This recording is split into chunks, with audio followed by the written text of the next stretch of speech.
الرحمن الرحيم. اهلا بكم في قناه ست البيت. النهارده ان شاء الله هنعمل مع بعض الفراخ المشويه. قبل ما ابدا الفيديو عايزكم من داخل مصر وخارج مصر كل الناس اللي بتدعم القناه وربنا يوفق الجميع. ما تنسوش تعملوا لايك واشتراك للقناه. بص يا ستي، هنعمل بقى ايه بطريقه سهله جدا. هنجيب 4 فصوص توم وهنجيب قطيتين حسب بقى طبعا كميه الفراخ. انا هعمل فرخه ماشي، وايه ويجي ايه 4 كده بصلات صغيرين كده او 5 بصلات صغيرين. هبشر الحاجات دي ونيجي مع بعض.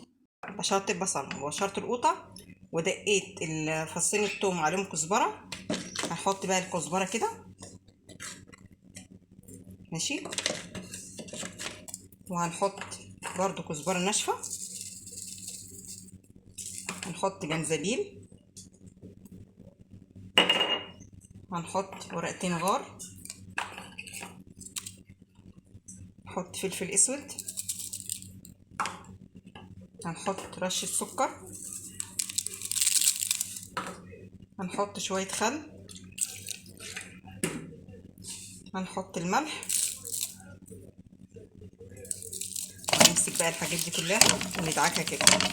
اسهل طريقه الفراخ المشويه، اقل تكلفه، كل حاجه موجوده عندك في البيت، ولا نحط صوص ولا اي حاجه. الحاجات دي صراحه بتخلي الفراخ كأنها مشويه زي بتاعت بره بالظبط. المنظر ده كده. احنا طبعا غسلنا الفرخه نضفناها كويس جدا. لازم اهم حاجه في الفراخ التنظيف ماشي، عشان حتى ايه تاكلي كده وانت مرتاحه. شايفه نضيفه ازاي؟ شايفه؟ هنعمل ايه بقى؟ هناخد بقى التتبيله. طبعا انا مشققه كده، وهحشي بقى ايه كده وادخل التتبيله في الشرطه اللي انا عاملاها ماشي. المنظر ده كده.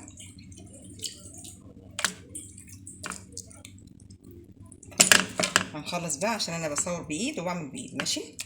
بصوا طبعا حطينا بقى الفلفل الاسود كده على الوش ماشي. هنجيب بقى الملح برضو رشه كده المنظر ده كده. هنجيب بقى الزيت ونحط ايه ريحه كده على كل ايه حته،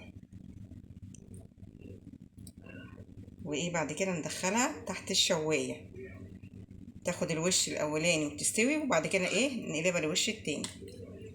ابسط من كده مفيش ماشي. ده الوش الاولاني، نمسكها بقى كده ونقلب برضو على الوش التاني كده، وناخد من الصوص ونحطه ايه على الفرخ كده من فوق كده ماشي. المنظر ده كده، وندخلها تاني تحت الشوايه ماشي. دلوقتي هنعمل طحينه.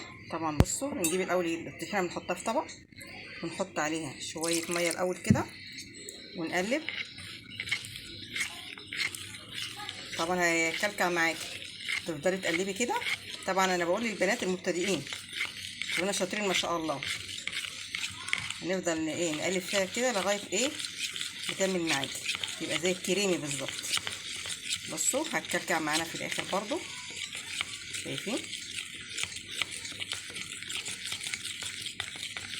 كده تخمه التانية ايه. معلش انا بصور بايد وبعمل بايد معلش. هنحط برضو شويه ميه تاني كمان.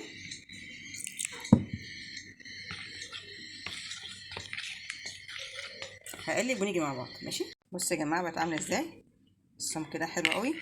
نعمل بقى ايه هنحط ريحه خل كده ماشي، وهنحط ايه شويه ملح المنظر ده كده، وهنحط شويه فلفل اسود، وهنحط بقى شويه شطه وكمون ونيجي مع بعض.